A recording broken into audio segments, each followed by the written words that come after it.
भाजपा करनाल कार्यालय में आज केंद्रीय मंत्री मनोहर लाल खट्टर जी यहाँ आते हुए आपको नज़र आ रहे हैं। और ये देखिएगा इस समय गाड़ी से उतरते हुए आप सीधी यहाँ देख रहे हैं और उनका स्वागत करते हुए यहाँ भारतीय जनता पार्टी करनाल के अध्यक्ष उन्होंने पुष्पगुच्छ दे करके उनका स्वागत किया।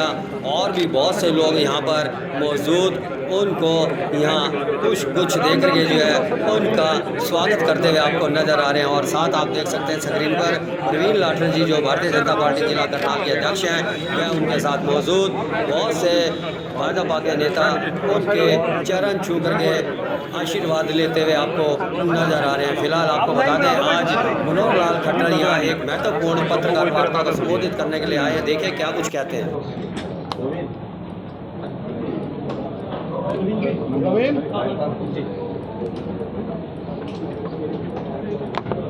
मित्रों नमस्कार। आपको भी सबको, लेकिन आप यूँ रहोगे तो पिछोड़े क्या करेंगे? नहीं हो रहा है खाली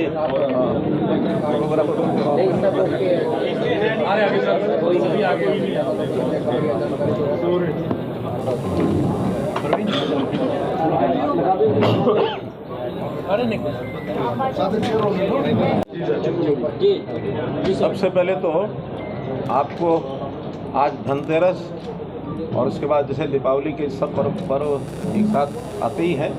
छोटी दीपावली, बड़ी दीपावली, गोवर्धन पूजा, विश्वकर्मा पूजा, साथ में भैया दूज, छठ पूजा, इन सब कार्यक्रमों की बहुत बहुत बधाई और बहुत बहुत शुभकामनाएं।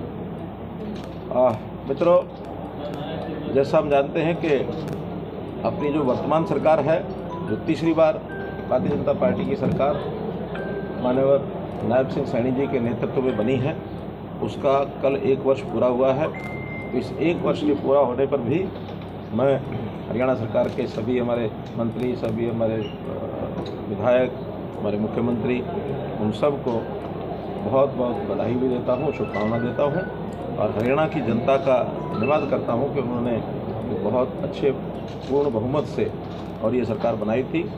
1 साल की जो उपलब्धियाँ हैं, कल मुख्यमंत्री जी ने प्रत्यक्ष एक वीडियो के माध्यम से पूरे प्रदेश की जनता को वो बताई हैं और विशेष उल्लेखनीय जो योजनाएं हैं उनका जिक्र किया है। और ख़ास तौर पर जैसे इस महीने से यानी 1 नवंबर से बुजुर्गों की पेंशन 200 रुपये बढ़ा करके 3,000 से 3200 रुपये किया है। और लाडो लक्ष्मी योजना वो भी जिसका रजिस्ट्रेशन चल रहा है वो भी अगले महीने से ऐसी सब बहनों के खातों में 2100 रुपया जाना शुरू होगा। जितनी स्कीम्स हैं, योजनाएं हैं, उनका जो पैसा है उनको डीबीटी के माध्यम से उसमें डाला गया है। खास करके बुढ़ापे का विषय या अन्य प्रकार के जितने शहरी निकाय, ग्रामीण निकाय, उनके खातों में जो पैसे 1000 करोड़ रुपये से ऊपर ये डाला गया, तो जिससे वहाँ के विकास के कामों में उनको लाभ होगा। ऐसे बहुत से काम कल एक ही दिन में कई योजनाओं के उद्घाटन शिलान्यास किए हैं। और इस प्रकार के क्योंकि ये पहला वर्ष है, तो पहले वर्ष के बाद 4 वर्ष जितने और बचे हैं, तो जितनी भी नई योजनाएं हैं या पहले वाली योजनाएं चल रही हैं उनको वो भी और अच्छी प्रकार से वो करेंगे। क्योंकि जिस प्रकार के विपक्ष के लोग जिस प्रकार जैसा बोलते रहते हैं, वो अपने गिराबान में झाँकें कि जब वो कभी शासन में होते थे वो क्या करते थे। और एक साफ सुथरी ऐसी सरकार जो चल रही है उसके बारे में ऐसी टिप्पणियाँ करना तो बहुत गलत बात है।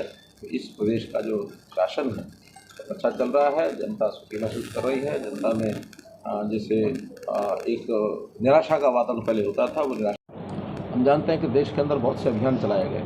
मोदी जी ने समय समय पर देश को एक करने के लिए, देश में मूल्यों को स्थापित करने के लिए, देश में व्यवस्थाओं को ठीक करने के लिए कई अभियान चलाए। हम जैसा देखते हैं कि बेटी बचाओ बेटी पढ़ाओ एक ऐसा अभियान हमारी सरकार 2014 में आने के बाद सबसे पहला एक अभियान जो हरियाणा में ही पानीपत की धरती से उन्होंने शुरू किया था। उस बेटी बचाओ बेटी पढ़ाओ अभियान का एक बहुत अच्छा परिणाम ये निकला।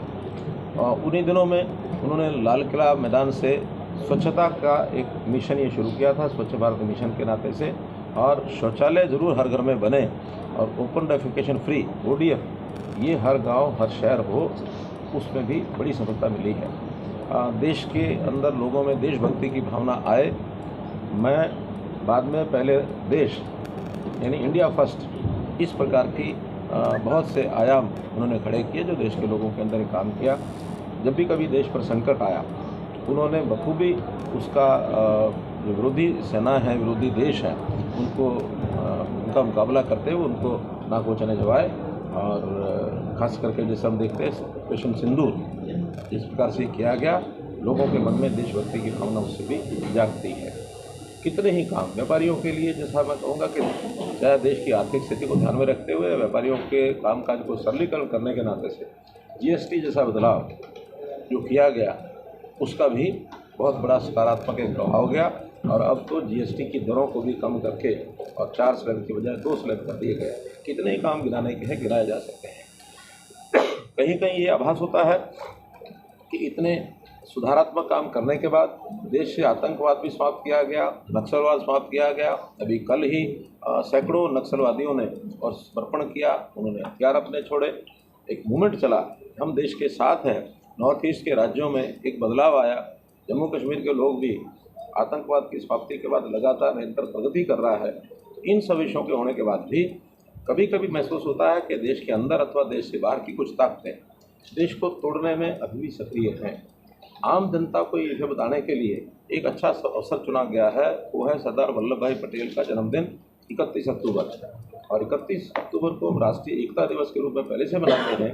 एकता दौड़ें ये लगाई जाती हैं, लेकिन इस बार 2 महीने लगातार उनकी इस एकता के संदेश को पहुंचाने के लिए सारे देश भर में बड़े बड़े कार्यक्रम किए जाएंगे 31 दिसंबर तक, जिसके अंदर सबसे पहले 2 जो कार्यक्रम तय कर लिए गए हैं 25, 27 अक्टूबर को गांव-गांव में, शहर में पदयात्राएं निकलेंगी। 8 से 10 किलोमीटर की प्रतिदिन यात्रा में, पदयात्रा में लोग भाग लें। बड़ी संख्या में कार्यक्रम किए जाएंगे। इस जिले में भी इस योजना का हमारे जिलाध्यक्ष जी ने अपनी टीम के साथ बैठ करके और ये योजनाएं सब बना ली हैं। 31 अक्टूबर को और राष्ट्रीय एकता दौड़ रन फॉर यूनिटी ये भी जगह जगह पर आयोजित की जाएगी ताकि लोगों में संदेश जाए। और इसके बाद लगातार 2 महीने जगह जगह पर इन कार्यक्रमों को करने के लिए स्कूल हैं, कॉलेज हैं, यूनिवर्सिटीज़ हैं या जितने भी संगठन हैं, गैर राजनीतिक संगठन, NGOs वगैरह, वो भी उसके अंदर भाग लेंगे। कहीं सेमिनार करेंगे, कहीं डिबेट्स होंगी, कहीं प्रदर्शनियाँ लगाई जाएंगी, कहीं साहित्य बांटा जाएगा। युवाओं को बैजेस देकर, उनके पटके उनको पहनाकर और जगह जगह जब जाएंगे तो उसका एक संदेश लोगों में जाएगा। चाहे वो किसी भी मॉल में जाते हैं, कहीं किसी कार्यक्रम में जाते हैं, सभा में जाते हैं, किसी भीड़ में दिखते हैं, बाज़ार में होते हैं या अपने अपने संस्थानों में भी जाते हैं, तो एक राष्ट्रीय एकता का संदेश देने के लिए युवाओं को टारगेट करते हुए युवाओं का रजिस्ट्रेशन ये कराया जा रहा है। माई भारत इस पोर्टल पर जो 6 अक्टूबर को लॉन्च हो चुका है, जो युवा और हमारे जो मंत्री हैं, युवा और खेल मंत्री मनसुख भाई मांडविया केंद्र के मंत्री हैं, उन्होंने उसको लॉन्च किया है। और उसके बाद बड़ी संख्या में युवा उसके अंदर रजिस्ट्रेशन करा रहे हैं। उसके करेंगे और कहाँ करेंगे, और उसका बाद में संपन्न होने के बाद उसकी फ़ोटोज़, उसकी जो वृत्त है वो सारा उस पोर्टल में डाल करके देश भर में ज़्यादा युवाओं को उसका जोड़ा जाएगा। और लगातार इस प्रकार का कार्यक्रम 2 महीने तक चलेंगे। ऐसा एक अभियान का स्वरूप रहेगा। ये जानकारी देने के लिए आपको विशेष तौर पर बुलाया है। जो जनता को ये जानकारी मिलेगी तो लोगों में उत्साह आएगा। उसमें मीडिया की अपनी भूमिका है, वो भी सकारात्मक भूमिका लोगों के सामने जाएगी। और पुनः आज इस अवसर पर मैं आपको आने वाले दिवाली समेत सभी त्योहारों की बहुत बहुत बधाई और शुभकामना देता हूँ। माननीय, सबसे बड़ी बात यह है कि जो आपने जीएसटी कम करी है मोदी साहब ने, आज तक जो है कोई भी दुकानदार कम नहीं कर रहा है। कुछ दुकानदारों को छोड़ के उसी रेट पर जो है वो सामान बेच रहे हैं, उसी रेट पर वो सारी चीज़ चल रही है। महंगाई उसी तरीके से बरकरार है, तो दुकानदार तो उस चीज़ को मान नहीं रहा है। मैं इसको नहीं मानता हूँ। आपके पास अगर कोई पर्टिकुलर किसी दुकान की शिकायत हो तो वो ज़रूर बताइए। जिन चीज़ों का रेट कम हुआ है, खास करके जीएसटी का, वही तो कम करेंगे ना। जीएसटी अगर कम नहीं है, सेम जीएसटी मानो 5% का 5% में ही चल रहा है, तो उसको कम करने का विषय नहीं है। कोई 18% से 5% किया है, 12 से 5 किया है, तो 5-7% का रेट ही कम होता है। तो उसने टैक्स के रेट को ही कम करना है, इससे अतिरिक्त कोई चीज़ उसको कम नहीं करनी है। फिर भी किसी आइटम के बारे में आपको पता लगता है, आप हमें बताएंगे, हमारे लोगों को बताएंगे, तो निश्चित रूप से उसके खिलाफ कार्रवाई की जाएगी। जहाँ तक एक मिनट जहाँ तक प्रत्यक्ष जीएसटी लगाकर आइटम्स को बेचने का विषय होता है, क्योंकि कुछ जो होलसेलर्स हैं वो स्वयं बिल के ऊपर टैक्स लगाते हैं, तो उस टैक्स को उनको लिखना पड़ता है कि वो कितने % लगा रहा है। आज वर्तमान दरों के हिसाब से अगर वो नहीं लगाता, ज़्यादा लगाता, तो वो प्रमाण हो जाता है। तो ऐसा प्रमाण भी कोई हो हमारे पास दीजिए। बिना प्रमाण के जो चर्चा खास करके कोई विपक्षी दल के लोग कहते रहते हैं, वैसा अगर कोई कहेगा तो उसका कोई अर्थ नहीं है। प्रमाण के साथ कहेंगे, देंगे, हम उसकी छानबीन कराएंगे, उसका अच्छा सर ये आप सिस्टम साउथ अफ्रीका तो दुबई गए थे, तो वहाँ से क्या सौगात लाए अपने देश के लिए, खासतौर करने के लिए? देखिए, दुबई तो मेरा विजिट नहीं था। दुबई तो जैसा होता है कि एक रूट के अंदर जो क्या उसको बोलते हैं, हाँ, ओवर क्या लोग, ठहराव हाँ, स्टॉप ओवर होता है। तो उसमें क्या होता है, अगली फ्लाइट को पकड़ने के लिए जो बीच का समय, उतना मुझे रात का समय वहाँ मिल गया था।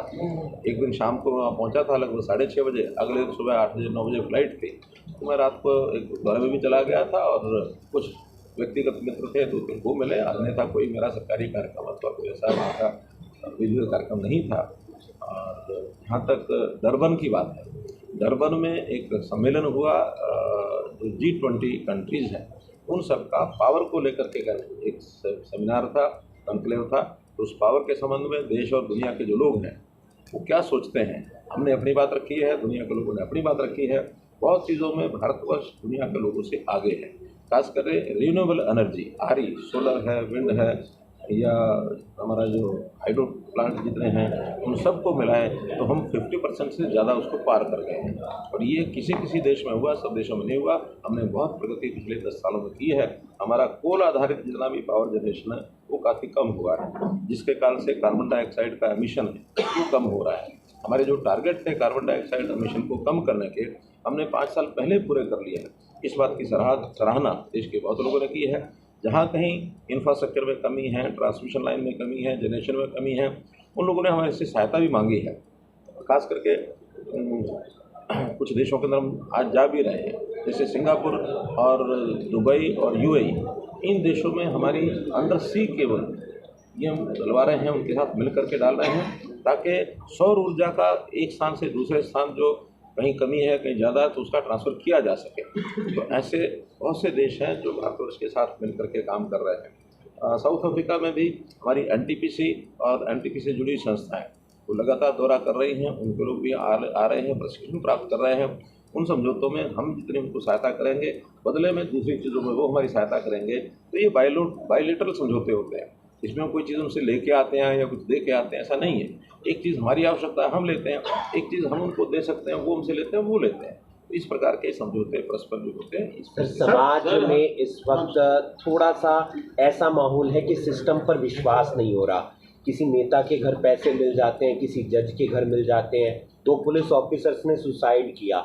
ऐसे में आम जनता सिस्टम पर कैसे भरोसा करे? देखिए, सबसे पहली बात तो है कि लोगों में जागृति आई है। और ये जो 2 घटनाएं हुई हैं बहुत ही दुर्भाग्यपूर्ण ये घटनाएं हैं, और 2 परिवारों ने अपना एक बहुत जिम्मेवार आदमी को, नागरिक को खोया है। इस पर कुछ लोग राजनीति कर रहे हैं, राजनीति नहीं करना चाहिए, ऐसे मेरी अपील है। कुछ लोग इसको जातिगत रंग दे करके भी चीज़ों को आगे बढ़ा रहे हैं, वो भी गलत है। हाँ, अगर इसमें कोई एक कंटेंट ऑफ कोर कोई इशू कहा जा सकता तो भ्रष्टाचार है। वो भ्रष्टाचार के बारे में कोई भी चर्चा किसी भी बारे में हो रही है, जैसे आप चर्चा कर रहे हैं, अच्छी बात यह है कि लोगों में जागृति पैदा हुई है। और उसके कुछ दिन बाद, अभी 2 दिन पहले ही पंजाब के IPS ऑफिसर के घर से और कैश मिला है। तो ये चीज़ें पहले कोई ढूंढता भी नहीं था, कोई देखता भी नहीं था। आज लोग देखने लग गए, ढूंढने लग गए। हमारी जो एजेंसीज हैं जो उनको छानबीन करने वाली, वो तेज़ हुई हैं। तो एक पॉजिटिव पहलू इसमें से देखना चाहिए। और हमें भ्रष्टाचार के ऊपर खुल के चर्चा भी करनी चाहिए कि ना भ्रष्टाचार करने देंगे, ना हम करेंगे, ना करने देंगे। ऐसे भ्रष्टाचार को ध्यान में रखते हुए मुझे तो लगता है कि 2 बलिदान न जरूर हुए हैं लोग, लेकिन इन बलिदानियों के बाद ये चर्चा जोर पकड़ रही है और अच्छा पहलू है। हम उन 2 व्यक्तियों को श्रद्धांजलि अर्पित करते हैं। सरकार वो परिवारों के साथ खड़ी है और उनके बारे में जो भी कोई केसेस, पुलिस केस बने हैं अथवा जो भी आगे कोर्ट में जाकर के केस होंगे, तो सबको न्याय मिलना चाहिए, ये हमारी ओर से आग्रह है। जी, दीपावली बहुत पर धन्यवाद। सर हर बार प्रधानमंत्री की दीपावली पर सैनिकों के बीच या केदारनाथ या कहीं जाते हैं, इस बार का कोई कार्यक्रम आपका या उनका? देखिए, उनका कार्यक्रम वो बताएंगे, मेरा कार्यक्रम मेरे पास है, जब जाऊंगा तो आपको पता लगेगा। धन्यवाद। सर एक पत्रकारों से जुड़ा विषय अरे बहुत जो कुछ पत्रकार साप्ताहिक ने किया। समाचार पत्र